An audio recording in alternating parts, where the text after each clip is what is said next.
like I am. Hi, everybody. I'm guessing that if you're in the industry or you follow what I'm up to, you probably already know that I am an endorsing artist with the amazing company Eastman Winds. They are making incredible instruments, not just the Eastman Winds label, but also many of their uh, partner companies that they own and work with. But their saxophones have been really incredible for a long time. And today they released their new alto saxophone, which I have in my hands right here. This is the Eastman 852 52nd Street third generation saxophone, made in collaboration with jazz alto saxophonist Alex Hahn. And for those of you who know the tenor, the sibling of this, the tenor came out last year, and that was in partnership with Bob Mincer, and Alex was a student of Bob as well.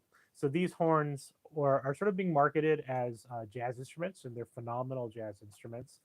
But I am not a jazz musician. I am a classical saxophonist, and I still wanted this saxophone. I've been waiting years for this saxophone. So I want to address this horn from the classical perspective because I think a great saxophone is not tied to any particular style. There are certainly professional saxophones that are picking a lane, and they're making instruments that do certain things really well. One that comes to mind is like the Summer Series 3. It's very much a classical player's horn for a lot of different reasons, and they've catered to that audience. And Eastman has a similar instrument that's sort of their classical instrument, the Rue St. George. And that's the horn I've been playing for most of my professional career. When I first purchased an Eastman saxophone when I was in grad school, I got a tenor and an alto first, and then switched over completely from my old vintage horns. I started on the 52nd Street Gen 1. My soprano is still a Gen 1 52nd Street. And then I switched to the Rue St. George when they handed me a prototype model to try out during the pandemic, and I kind of never gave it back. So I've had it this entire time. And that's been a phenomenal saxophone. I'll be honest, like I think that these two saxophones that Eastman is making, they're very similar in a lot of ways. I think if you play both of them side by side, the things that you're going to feel that are different are really going to be what personally speaks to you. I think both saxophones work very well in all styles, but this is the one that I gravitated to, and I knew I was going to gravitate to because I go for the bigger, fatter sound, even in the classical setting. I do a lot of solo playing, chamber music. My the pianist that I work with, Jason Lowe. Hi, Jason. Jason is a powerhouse pianist, so it's good to have that extra volume to go along with him. So I wanted an instrument that I could push really far, and that's one of the biggest attractors for me in the classical space on this saxophone. I can push this saxophone really far, and I think there's some really cool design features on this horn that I'll go through in just a second. And those design features are what make it so easy to push really far. So let's talk about a couple of them. The first thing that you may notice right off the bat is this enlarged bell. So compared to their own Rue St. George and most traditional alto saxophones, the bell is a touch smaller than this. I think that extra mass really helps with the low register, but I think it also helps with the high register. Like Altissimo sings on this saxophone, and I'm sure it's in no small part to this enlarged bell, and along with the rolled tone holes. The Gen 1 had the rolled tone holes. Some of the saxophones are fully rolled and some of them are not. So on the alto, all of the tone holes are rolled. On the tenor and on the soprano, some of them are rolled. There's some reasons for that I'm not smart enough to know why. I just know that that's what they had to do to make the physics work. On alto, the alto liked all the rolled tone holes, all of them rolled.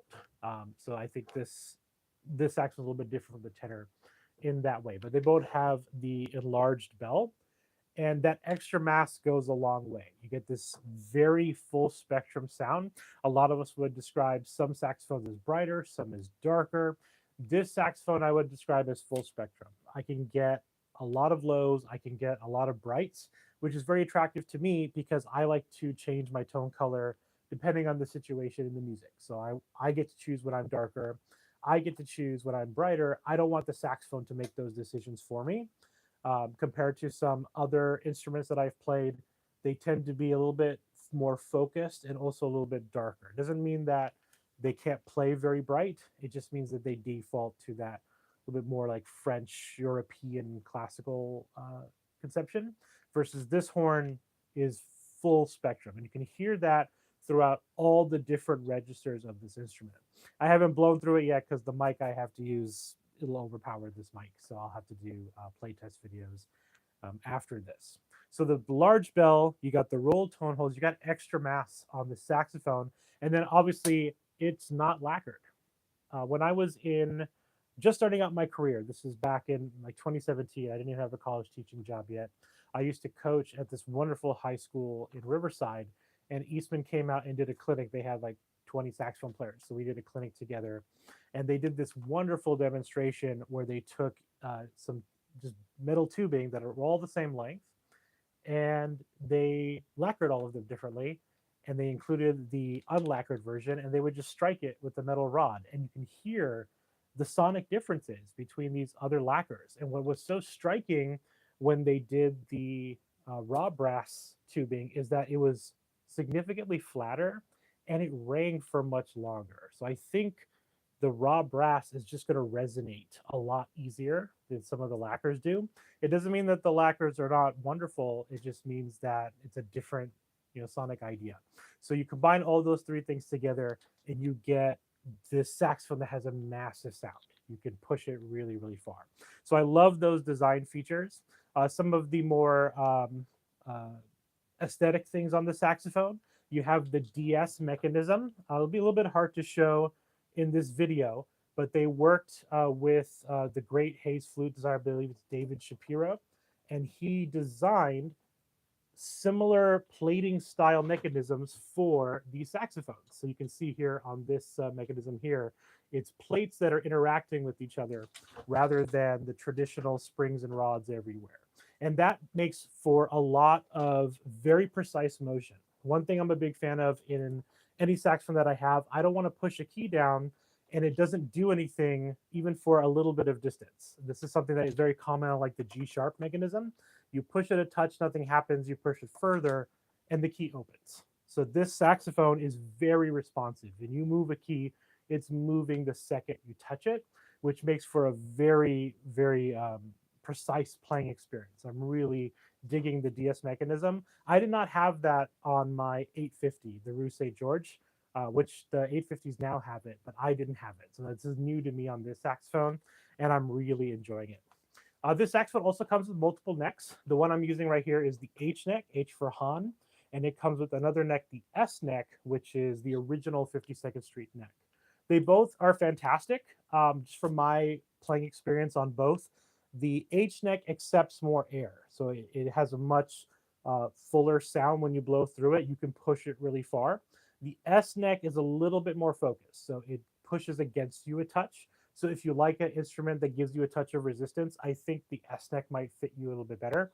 If you want a saxophone that just accepts everything you give it, then the H neck is probably going to be your friend. So I'm using the H neck personally, but the horn comes with both. So those are kind of the practical playing things about this saxophone. There's some awesome aesthetics on here. They took great care in crafting some of the bridges and guards here. They're really, really pretty. I love the aesthetic on these. You can see on your left-hand keys, they added some extra rods and such. I think the aesthetic is nice, but it's also practical, makes for a very firm connection between your fingers and the instrument.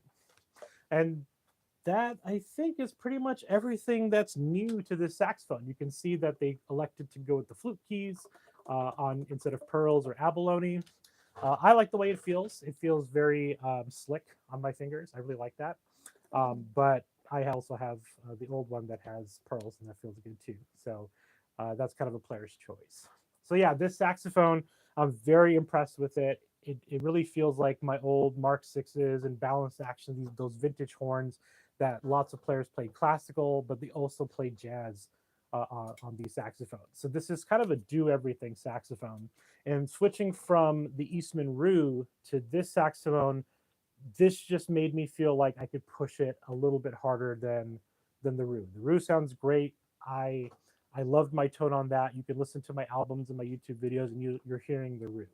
My tone doesn't really change on this horn. I can just push it a little bit further. The low register sings really easy because of that big bell.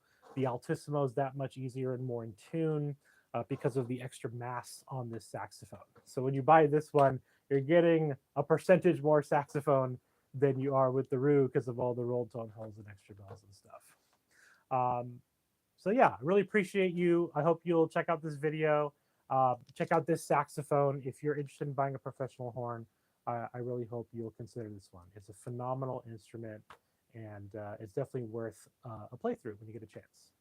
All right, everybody, I hope you'll check this out. Please follow, please subscribe if you enjoyed the information. But there's lots of dealers who are putting this horn on display right now, so I hope you check it out.